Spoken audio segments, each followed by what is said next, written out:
출애굽기 21장 보겠습니다. 출애굽기 21장 18절부터 27절까지 내용입니다. 제가 읽겠습니다. 사람들이 함께 싸우다가 한 사람이 돌이나 주먹으로 다른 사람을 쳤으나 그가 죽지 않고 자기 침상을 지키다가 다시 일어나 지팡이를 짚고 걸어다니면 그를 친 자가 형벌은 면하되 그의 시간의 손실을 배상하고 그가 완전히 낫게 할지니라. 사람이 자기 남종이나 여종을 막대기로 쳐서 자기 손밑에서 죽게 하면 반드시 형벌을 받으려니와 그럼에도 불구하고 그가 하루나 이틀을 살아있으면 형벌은 면하리니 이는 그가 그 사람의 돈이기 때문이니라. 사람들이 싸우다가 아이를 뵌 여인을 다치게 하여 그녀의 열매가 그녀에게서 나왔는데 다른 손해가 뒤따르지 아니하면 그는 그 여인의 남편이 요구하는 대로 반드시 형벌을 받되 재판관들이 결정하는 대로 지불할지니라. 그러나 어떤 손해가 뒤따르면 너는 생명은 생명으로, 눈은 눈으로, 이는 이로, 손은 손으로, 발은 발로, 화상은 화상으로, 상처는 상처로, 매는 매로 갚을지니라. 26절 27절 다 같이요. 사람이 자기 남종의 눈이나 여종의 눈을 쳐서 멀게 하면 그의 눈으로 인하여 그를 놓아 자유로이 가게 할 것이며 자기 남종이나 여종의 이를 치면 그의 이로 인하여 그를 놓아 자유로이 가게 할지니라. 아멘. 자, 여기 보면은 이제 18절에 쳤다 그런 말이 나오고요. 그 다음에 죽게 한다. 그리고 26절에도 보면 눈을 쳤다. 이렇게 치는 거에 대해서 나와요. 그러니까 이게 사실 폭력과 관계가 있습니다. 그래서 오늘 제가 드릴 말씀의 제목은 폭력에 대한 배상, 폭력에 대한 배상, 이런 제목으로 여러분에게 말씀을 드리겠습니다. 노아 시대에 대홍수가 있었어요. 그런데 왜 이 홍수가 있었는지 여러분 성경을 통해 읽어보셨습니까? 창세기 6장에 보면 이 홍수가 왜 있었는가 소개하고 있는데요. 땅에 폭력이 가득했다고 되어 있어요.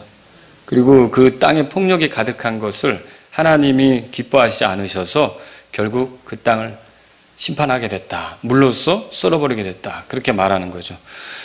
주님은요, 이렇게 폭력을 기뻐하시지 않습니다. 또 시편에 보면 이런 말이 있어요. 11편 5절에 폭력을 사랑하는 자는 그분의 혼이 미워하시는도다. 그러니까 폭력을 좋아한다. 그러면 하나님이 그 사람을 싫어한다. 이렇게 말하는 거죠. 또 잠언 28장 17절에는 폭력을 써서 어떤 사람의 피를 흘리는 자는 구덩이로 도망한다. 이렇게 말했어요. 그러니까 폭력을 쓰기 좋아하고 폭력으로 다른 사람을 해하려고 하는 자들은 결국 구덩이로 떨어져 들어갈 수밖에 없게 된다는 그런 말씀이죠. 이런 것들은 다 뭘 보여줍니까? 주님은요, 폭력을 기뻐하시지 않는다. 이걸 보여주는 거예요. 그런데 오늘날은 폭력이 여기저기서 일어나고 있어요. 폭력이 뭐냐면 하나님 앞에서 이제 살아가면서 폭력이 뭐냐면 힘 있는 자가 자신이 가진 힘으로 힘없는 자를 괴롭히는 거예요. 그럼 예를 들어서 이제 직장에서도 이런 폭력이 있을 수 있습니다. 언어 폭력도 물론이거니와 상사가 아랫사람을 괴롭히는 그런 게 있을 수 있겠죠. 그래서 2019년 1월 15일부터 직장 내 괴롭힘 금지법이 제정이 됐어요. 그래서 왕따를 시킨다든지 업무 이외에 다른 것들을 계속 개인적으로 시킨다든지 이런 거 있잖아요. 폭언을 일삼는다든지 인격적으로 무시한다든지 이런 것들에 대해서 못하게 법으로 막고 있는 거죠. 또 학교 폭력 얼마나 또 심합니까? 학생들 사이에 폭력이 있고요. 또 가정 폭력도 이거 아주 심합니다. 특히 주폭이라 그러죠. 주폭이 뭐예요? 이게 술 먹고서 평상시에는 굉장히 아주 온순한 사람 같은데 술만 들어가면 사람이 돌변해서 아이들을 쥐잡듯이 잡고 자기 아내도 아주 꺼리낌 없이 때리고 이렇게 하면서 괴롭히는 요즘에는 또 반대로 맞고 사는 남자도 있다고 그러더라고요. 이렇게 이제 폭력이 우리 주변에 굉장히 일상화됐는데 성경은 주께서 폭력을 기뻐하시지 않는다. 이렇게 말하는 거예요. 그리고요, 예수님도 여러분 폭력의 희생자였다는 것을 생각해 보실 수 있겠습니까? 예수님이 십자가에 못 박으신 것은 우리 죄 때문에 그렇게 하신 거예요. 죄에서 우리를 건져 하나님과 가깝게 되게 하는 방법이 예수님이 십자가에서 죽으시고 피를 흘리셔야만 그 피공로로 우리가 하나님과 가깝게 되기 때문에 예수님께서 그런 일을 하신 거죠. 그런데 사실 그 과정에는 종교 지도자들, 그리고 그 종교 지도자들에게 선동을 받은 유대인들, 그리고 군병들, 그리고 통치자들, 이런 자들의 폭력이 거기 있었던 거예요. 그래서 이 폭력에 말하자면 예수님이 희생되신 건데, 예수님은 하나님의 뜻을 온전히 이루고자 하는 마음으로 어떻게 하셨느냐. 이런 폭력 앞에 마치 그 도살장으로 끌려가는 양처럼, 어린 양처럼 잠잠하셨던 거죠. 맞대응하지 않으셨고, 저항하지 않으셨고, 그걸 다 당하셨던 것입니다. 오늘 우리는요, 이 본문을 통해 이스라엘 백성 안에 있었던 폭력에 대해서 살펴보려고 해요. 근데 여기 이 본문은 크게 세 가지 경우를 언급합니다.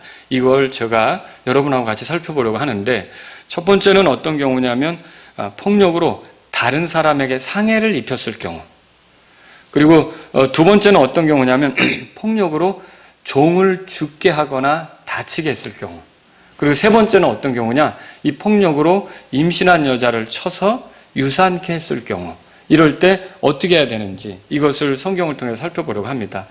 여러분과 제가 이제 모세 율법을 보는 건데, 이게 오늘날 우리에게 똑같다, 우리도 이런 식으로 해야 된다라고 하는 걸 말하려고 하는 게 아닙니다.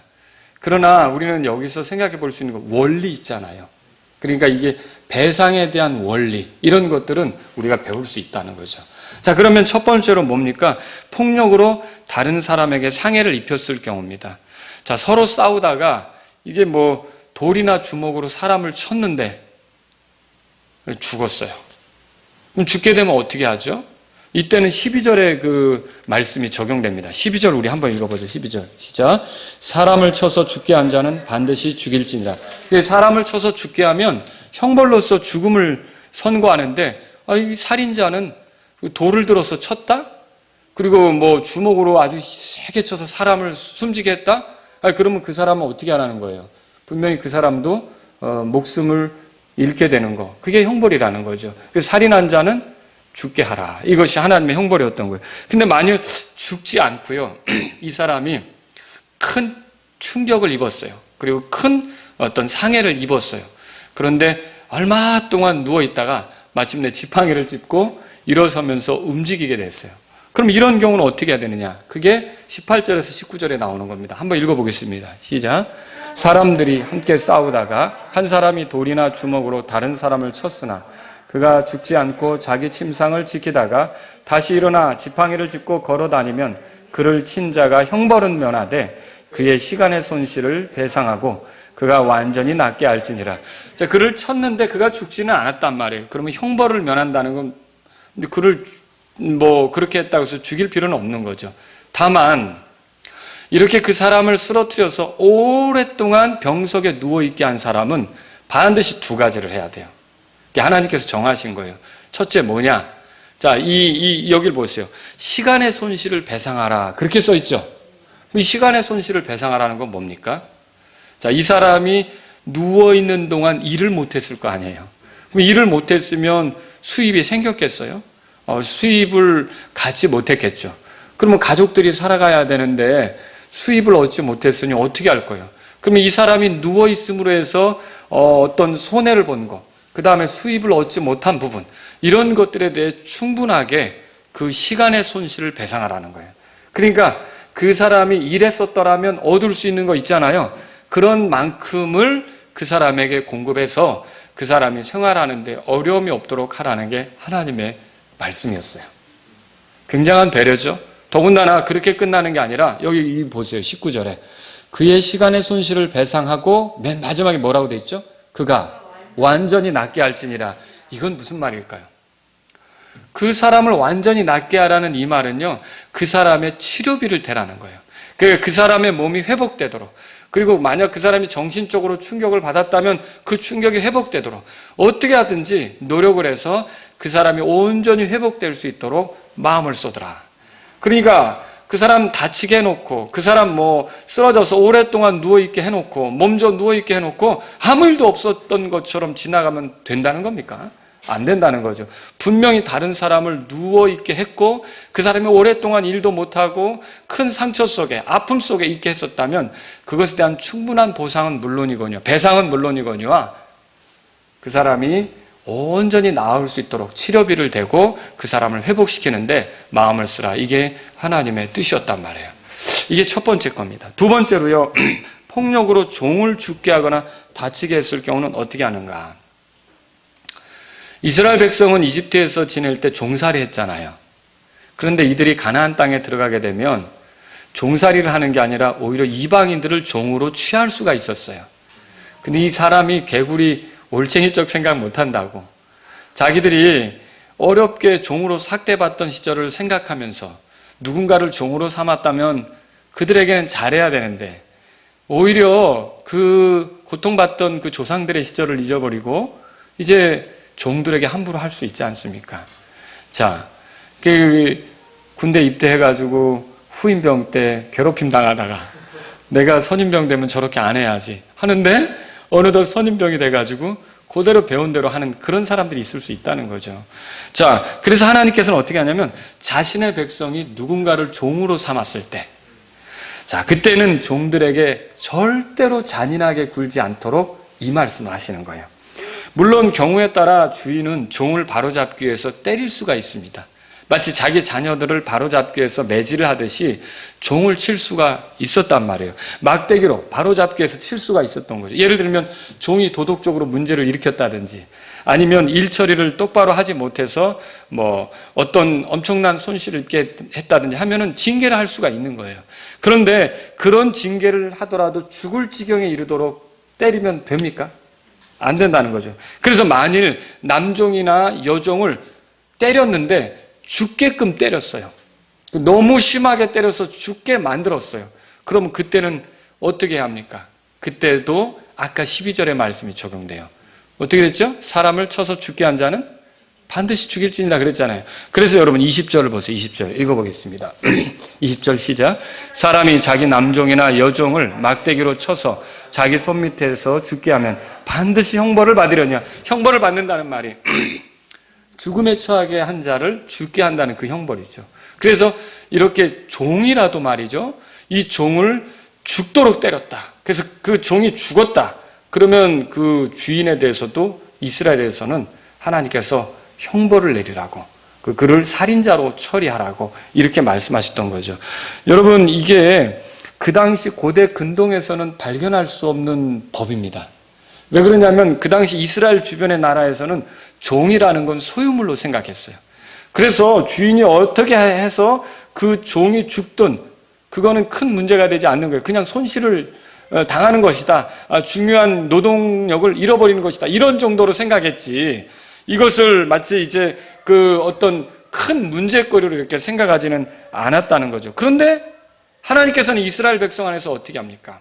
이스라엘 백성 안에서는 그 사람이 종이라도 또 아무리 잘못을 했어도 심하게 때려서 죽게까지 하면 안 된다. 잔인하게 대하지 마라. 이렇게 말씀하는 거죠.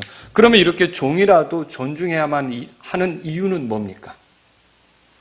종이라도 존중해야만 하는 이유는 뭐죠? 그 종이 사람이죠. 이 사람을 누가 이 땅에 있게 한 겁니까? 하나님께서 있게 한 거죠. 그러니까 하나님이 이 땅에서 살아가도록 했는데 그가 좀 부족했다고, 그가 나보다 좀 못하다고, 그가 힘이 없다고 내가 쳐서 그의 목숨을 끊어버리는 건 누구에 대한 도전이 되는 겁니까? 하나님에 대한 도전이 되는 거죠. 그래서 여기서 우리가 인권에 대해서 발견하게 돼요. 진짜 참된 인권 존중의 시작은 어디서 나오는 거냐? 하나님을 존중하는 데서부터 나온다는 거죠. 그러니까 하나님을 존중하면 하나님이 지으신 사람을 학대할 수가 없습니다.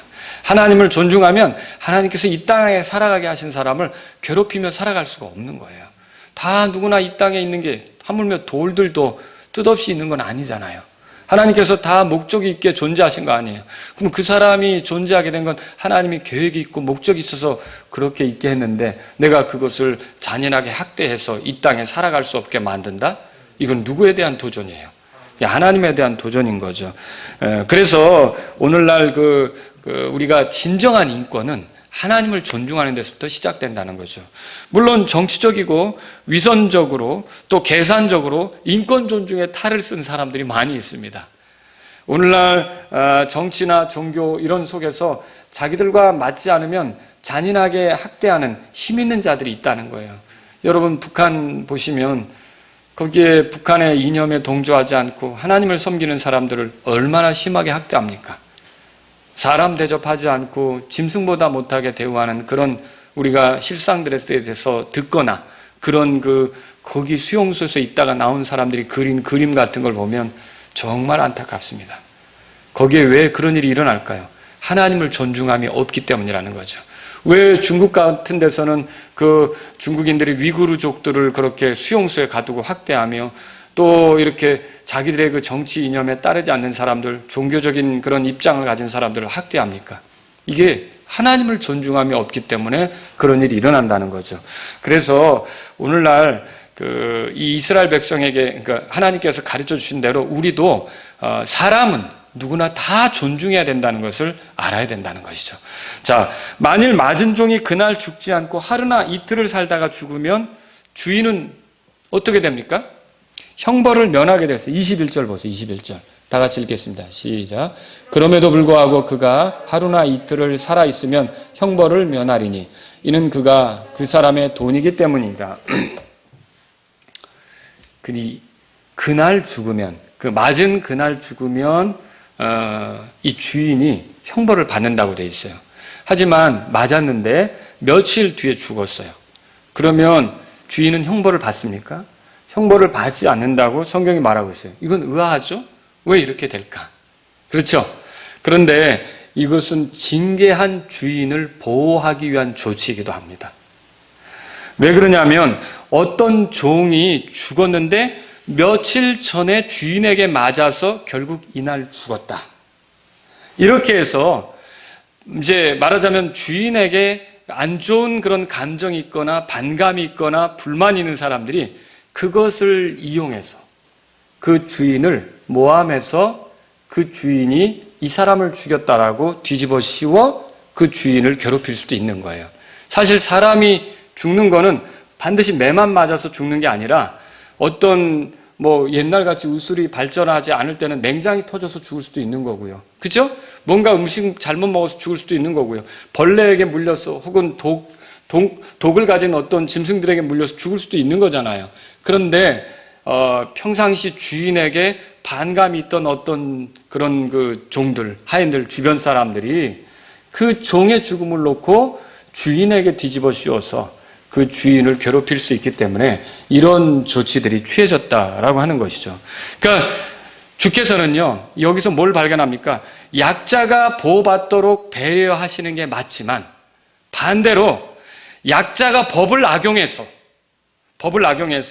강자를 올무에 넣으려고 하는 것도 용납하시진 않는다는 뜻입니다. 이해하시겠죠? 이걸 우리가 성경을 통해서 배울 수 있어요. 여러분, 사람이 약자 편을 드는 이유가 뭡니까? 가만히 보세요. 하나님의 마음으로 진정 불쌍해서 동정심이 있어서 그러면 좋죠. 그런데 만일 어떤 사람이 내가 이 약자 편을 들어서 사람들의 지지를 얻겠다. 그거 다 계산적 아닙니까? 그죠? 내가 약자 편을 들어서 사람들의 지지를 얻겠다는 거죠. 내가 노동자 편을 들어서 사람들의 지지를 얻겠다. 내가 소수자 편을 들어서 사람들의 지지를 얻겠다. 이거 다 계산적인 거예요. 그리고 어느 날 그들이 강자가 되면 또 어때요? 그렇게 된 사람은요, 하나님의 마음으로 사람을 불쌍히 여기고 존중하는 사람은 강자가 돼도 하나님의 마음으로 그렇게 할 수가 있어요. 근데요, 잘 아셔야 돼요. 이게 하나님의 마음이 아닌 그저 사람의 마음을 얻겠다는 심정으로 약자 편을 든 사람들은 어느 날 사람들의 마음을 얻어서 자기들이 강한 위치에 서게 되면 하나님의 마음이 없었기 때문에 똑같은 잘못을 하게 되는 거예요. 똑같은 죄를 짓게 되는 거죠. 이게 무서운 거예요. 그러니까 하나님께서는요, 약자도 보호하시지만 이 약한 자들이 또 법을 악용해서 이렇게 공정하게 징계를 했는데 그날 죽지 않았고 며칠 있다 죽었던 건 그렇게 죽을 정도로 심하게 때렸다는 건 아니거든요. 그런데도 이런 것들을 이용해서 그 강자를 올무에 걸려 모함해서 죽게 할 수도 있기 때문에 하나님께서는 이런 법들을 마련하신 거라는 거죠. 그리고 오히려 종에게 죽는다면 종에게 배상할 필요도 없고 오히려 주인이 노동력을 잃어버리는 거죠. 그런 걸로 성경은 하나님 말씀은 처리했다는 것이죠. 또 만일 주인이 남종이나 여종을 쳐서 신체적으로 어떤 피해를 주면 어떻게 했습니까?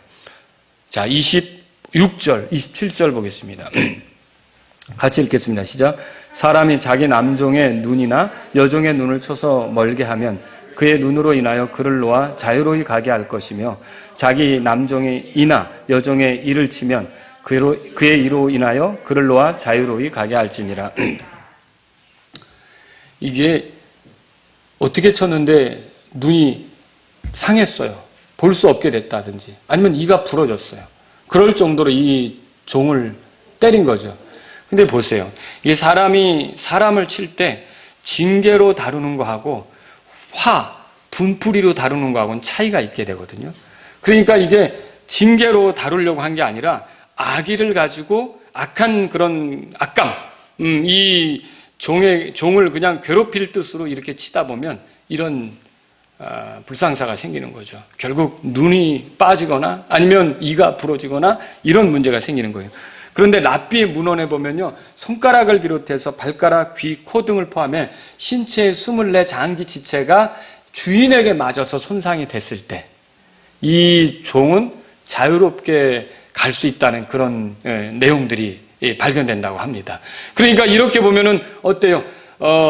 종이 주인에게 학대를 받아서 이렇게 몸이 망가졌을 때는 어떻게 하냐면 더 이상 종살이를 안 해도 되는 그런 게 이스라엘 안에 있었다는 거죠. 그럼 왜 이런 것들이 일어납니까? 왜 이렇게 하나님께서는 이런 규정을 정하십니까? 이건 종들이라도 학대받는 것을 원치 않으시는 거예요. 그리고 학대받으며 살아가는 사람들은 자유롭게 되기를 원하시는 것이 하나님의 계획임을 발견할 수 있다는 거죠. 아시겠죠? 그래서 오늘날 선배라는 이유만으로 후배를 괴롭히는 것은 하나님의 뜻이 아닙니다. 그리고 직장 상사라는 이유만으로 하급자를 괴롭히는 것, 못 살게 구는 것 하나님의 뜻이 아닙니다. 먼저 들어왔다는 이유로 나중에 들어온 자를 괴롭히는 것도 하나님의 뜻은 아닙니다. 하나님께서 힘을 주셨다면 그 힘을 가지고 힘없는 자를 괴롭히는 건 하나님의 뜻이 아닙니다.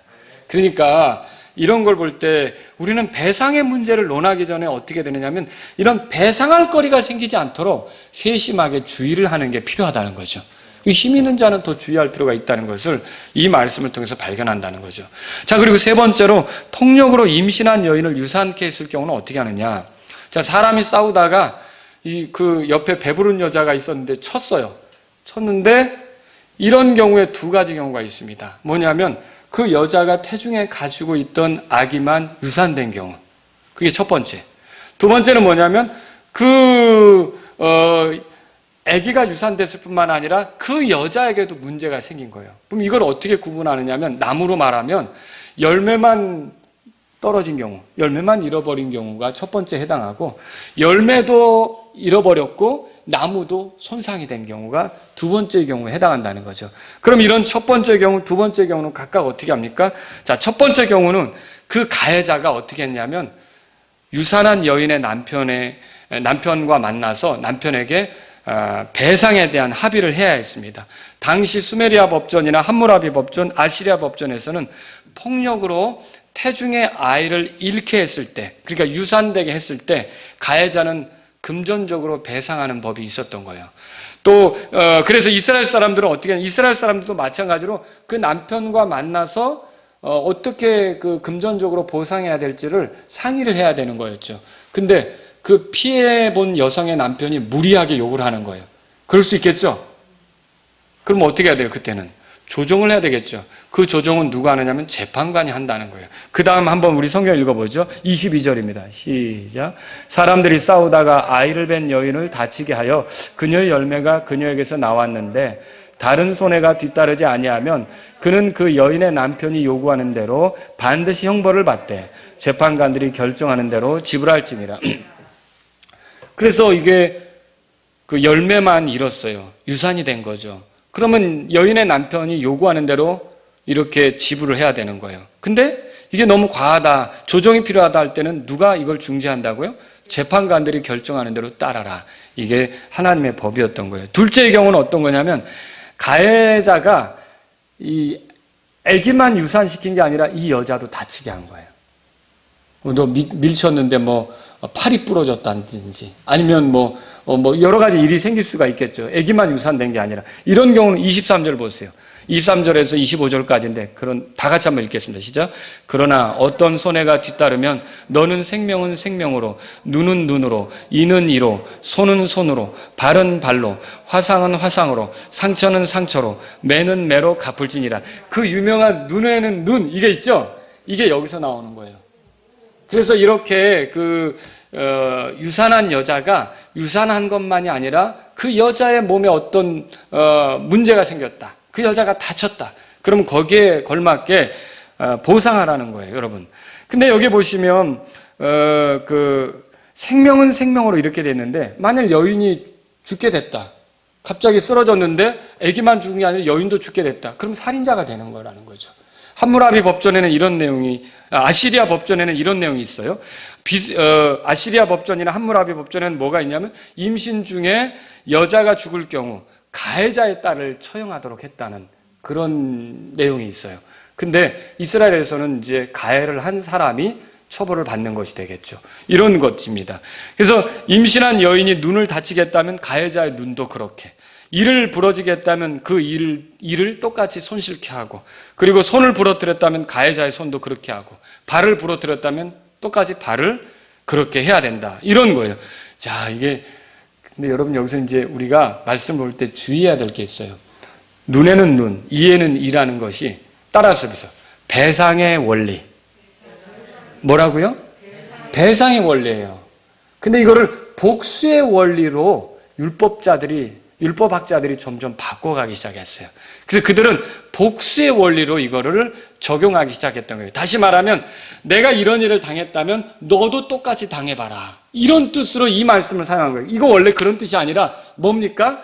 이제 내가 누군가에게 피해를 줬다면 그런 배상을 해야 된다는 뜻으로 준 건데 어떻게 했냐면 복수의 의미로 이것을 적용해서 썼던 거죠. 그래서 예수님은 이렇게 가르쳤죠. 마태복음 5장에 보면 들어보십시오.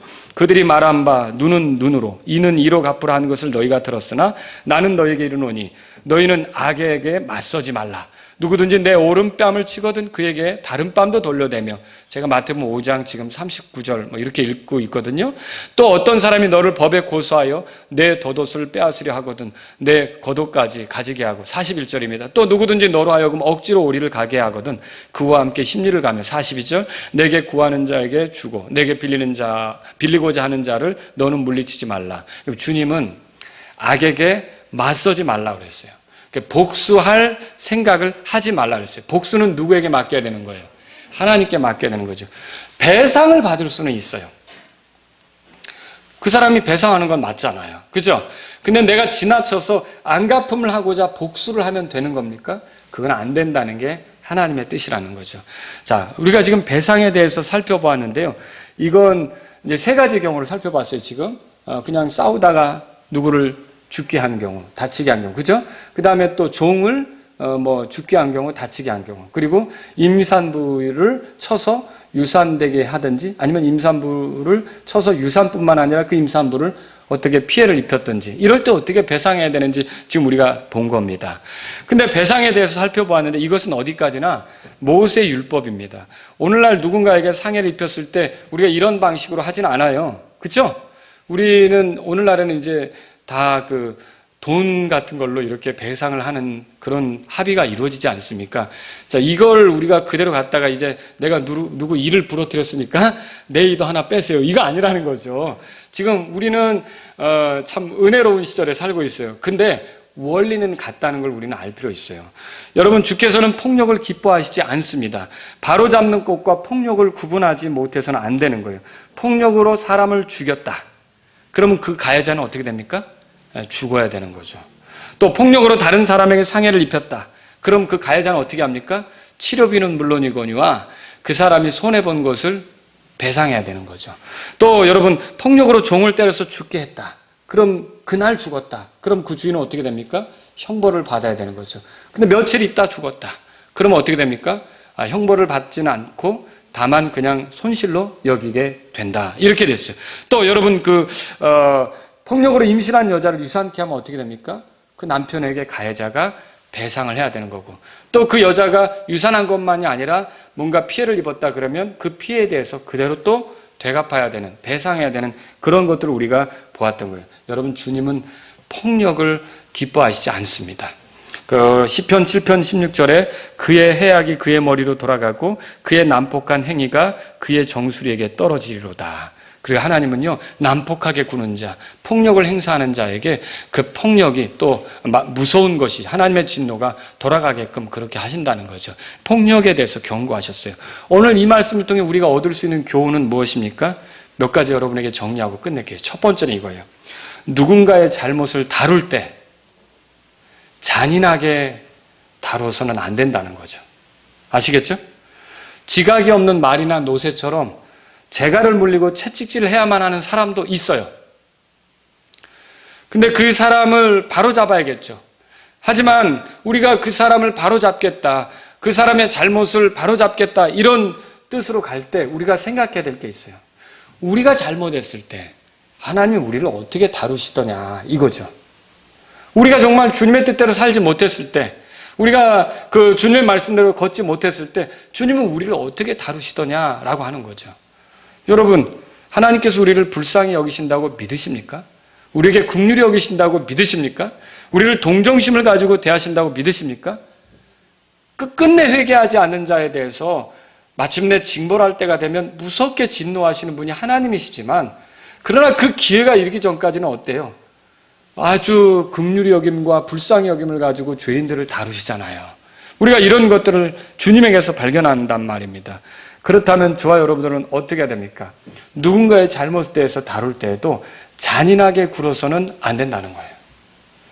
모든 사람과 할 수 있으면 화평하게 지내는 게 하나님의 뜻입니다. 특히 자녀를 대할 때도 마찬가지예요. 자녀를 징계할 수는 있지만, 자녀를 때릴 수는 있지만 잔인하게 때려서는 안 되는 거예요. 자녀가 잘못했을 때 매를 드는 게 성경에 나오잖아요. 그런데 이 자녀를 바로잡겠다는 뜻으로 이게 그 자녀를 괴롭히고 상처를 주고, 그러니까 이게 징계하고 분풀이는 차원이 다릅니다. 여러분 아시죠? 징계는 뭐예요? 목적이 바로잡는 거죠. 분풀이는 뭐예요? 내 속상하니까, 내 기분이 상했으니까 너 한번 혼나봐라고 이렇게 누르는 거 아닙니까? 이런 것들은 분명히 차원이 다르다는 거죠. 하나님을 두려워하고 바르게 살아가도록 돕는 게 체벌이라면, 그저 내 기분이 상했으니까 너 가만 안 놔두겠다라고 해서 때리는 건 폭력이 된다는 거예요.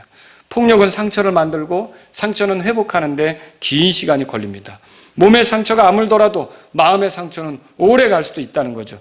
그러므로 우리는 바로잡을 목적으로 사람을 이렇게 다룰 때 분풀이가 되지 않도록 조심해야 되는 거예요.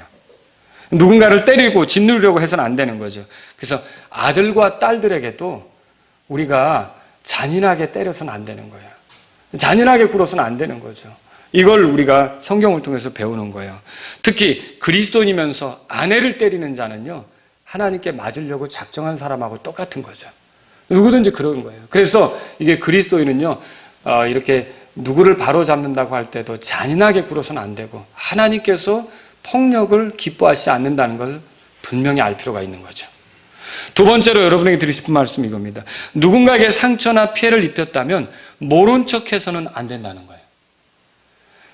물론 둔해가지고 상처를 입혀놓고 그냥 모르고 지나갈 수도 있습니다.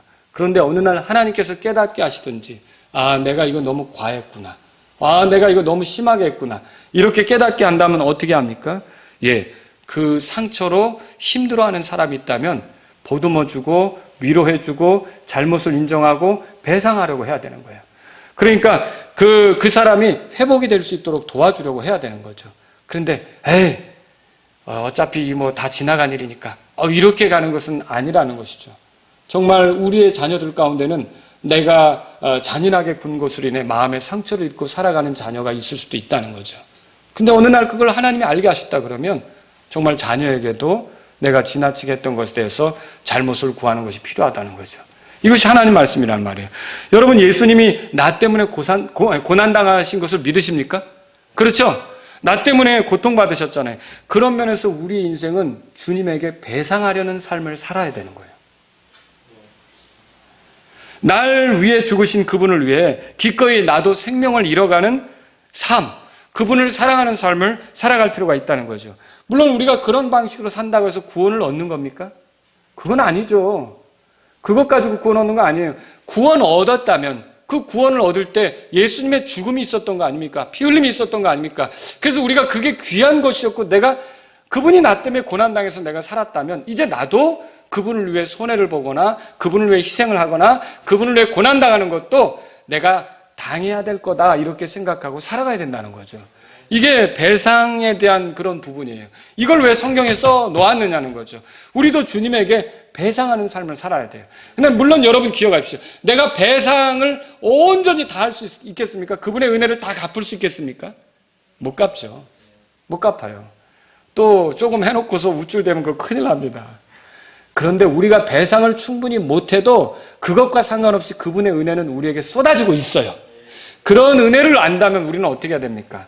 예, 우리에게 그런 은혜를 베푸신 주님, 자기 자신을 희생해서 사랑하신 주님을 위해 나도 언젠가 주님이 희생을 요구하고 기회가 된다면 기꺼이 그렇게 하겠습니다 라는 뜻이 우리에게 필요하다는 거죠. 이것이 여기서 배상을 통해서 배우는 원리라는 거예요. 세 번째 드리고 싶은 말씀이 이거예요. 누군가에게 피해 보생을 하기 전에 해를 끼치지 않도록 하는 게 좋다는 거예요. 해를 끼치고 나서 배상하려고 하는 게 아니라 이 아예 배상을 할 일이 생기지 않도록 해를 끼치지 않도록 그렇게 살아가는 게 필요하다는 거죠. 여러분, 이게 오늘 주님의 그 말씀의 의미예요. 왜 이런 것들을 여기에 써놓았습니까? 이렇게 배상을 해야 되기 때문에 아예 배상을 할 만한 일이 생기지 않도록 서로 조심하라. 서로 해를 끼치지 말라는 거예요. 근데 이게 신약 성경에서도 나오는 가르침인데 로마서 13장 10절에 보면 들어보십시오. 사랑은 자기 이웃에게 해를 끼치지 아니하나니 그러므로 사랑은 율법의 완성이니라. 주님께서 원하는 바가 뭐예요? 사랑하는 거죠. 그럼 지금 사랑은 뭐 어떻게 나타납니까? 우리 이웃에게 해를 끼치지 않는 것으로 나타나는 거예요. 내 종에게도 내 아내에게도 내 자녀에게도 누군가 나를 만나서 즐거웠었다고 이렇게 느끼게 해줘야지 해를 끼치게 해서는 안 된다는 거죠. 이런 것들을 주님은 원치 않는 거예요. 그럼 여러분 보세요. 내 남편은 나를 만나서 즐거운가? 내 아내는 나를 만나서 즐거운가? 이게 뭔가 해를 당한 그런 식의 삶을 사는 것은 아닌가? 우리가 우리 자신을 돌아보면서 정말 서로에게 해를 끼치지 않으려고 하는 그런 삶이 돼야 된다는 거죠. 네 번째로 마지막으로 드리고 싶은 말씀이고요. 누군가에게 피해를 당했다면 보복하려고 해서는 안 된다는 거예요. 배상의 원리를 복수의 원리로 돌려 적용하려고 하는 것은 옳지 않습니다. 이거 하나님의 뜻 아닙니다. 원수 갚는 것은 우리의 일이 아니라 누가 하실 일입니까? 하나님께서 하실 일이죠. 나로 인해 피해본 사람에게 나는 부지런히 배상은 해야 합니다. 그러나 나에게 피해를 입힌 사람에게 내가 쫓아다니면서 복수하려고 하는 것은 옳지 않다는 거죠. 왜 그래요?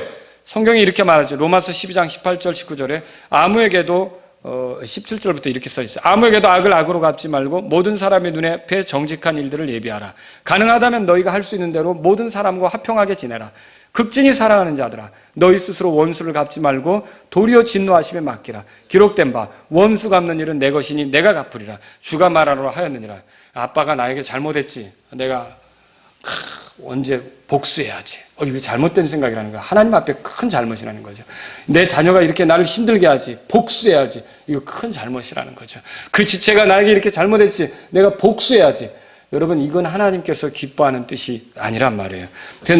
나에게 이렇게 피해를 준 사람들에게 복수하려 들지 말고 우리가 적법한 선에서 배상은 받을 수 있습니다. 그렇지 않습니까? 그러나 해코지 하려고 하고 해를 입히려고 하고 이런 것들은 정말 하나님께서 기뻐하시지 않는다는 사실을 알 필요가 있는 거죠. 이 말씀을 통해서 알 수 있는 게 뭐예요? 하나님이 원하시는 건 딱 하나예요. 이웃을 사랑하라는 겁니다. 여러분, 이웃을 사랑하라는 거예요. 그게 하나님을 사랑하는 자는 그렇게 하나님을 사랑하는 것처럼 이웃도 사랑해야 된다는 걸 이 성경을 통해 말씀해 주고 있는 거죠. 그래서 내가 정말 하나님을 사랑하는 걸 뭘로 입증할까? 내 자녀들을 사랑하고 내 아내를 사랑하고 나의 교회 지체를 사랑하고 내 주변에서 살아가는 사람들을 사랑하면서 그 하나님을 사랑하는 게 나타날 수 있다는 걸 믿으시기 바랍니다. 우리 다 같이 일어서시겠습니다. 함께 기도하겠습니다. 오늘 320장 찬송을 드릴 때 하나님 아버지, 제가 이렇게 누군가에게 피해를 입히지 않는 삶을 살 수 있도록 인도해 주십시오. 그런 마음이 있다면 이 시간 주님 앞에 기도하시고 또 누구에게 서운한 것으로 인해 보복하려고 했는데 그런 마음들을 내가 내려놓기를 원합니다. 이런 분이 있다면 이 시간 주님 앞에 기도하시고, 주님, 내가 누구를 힘들게 한 것을 그냥 아무렇지도 않게 무시하고 지나가는데 내가 정말 사과하고 그리고 할 수 있는 대로 그 회복되도록 제가 힘을 쓰겠습니다. 이런 마음이 있다면 여러분 이 시간 주님 앞에 나아가십시오.